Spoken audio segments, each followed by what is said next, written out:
பாருங்க அக்கா லட்சுமி கடை மீன் வாங்க வந்துருக்குறோம். மீன் ரேட்டை கேட்போமா அக்கா? அது என்ன மீன் அது? மீனோட பேர் யார் சொல்லு?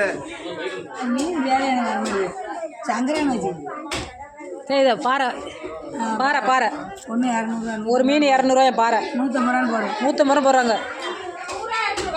காணாது 300 காணாங்கட்டி 300 300 காரை அப்படியே 100 காரை 50 தான். அவங்க 100 சொல்கிறாங்க.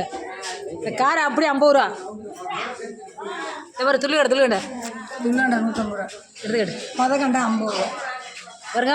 கட்டை 50 துள்ளுக்கட்டை 150 நவரக்கா 100 நவரை 100 நவரை பரவாயில்ல நிறைய இருக்குது 100 வாழை வாழை 2 வாழை 100 வாழை 2 வாழை 100 வாழை நல்லா பெருசாக இருக்குது. கார்த்திகை வாழை மாதிரியே இருக்குது வாழை. ஆர்த்தி வாழை தான். கார்த்திகை வாழை 2 வாழை 100 பரவாயில்ல. கிடைச்சா இது என்ன இருக்கா? அது கிழங்கா தும்புளி கிழங்கா தும்பி பாருங்க. தும்பி மீன் பாருங்க. பாருங்க அக்காவோட மூஞ்ச எங்கள் அக்காவோட மூஞ்சி பாருங்க. வந்து எங்கள் அக்காவோட மீன் தவங்க பாறை இருக்குப்பா.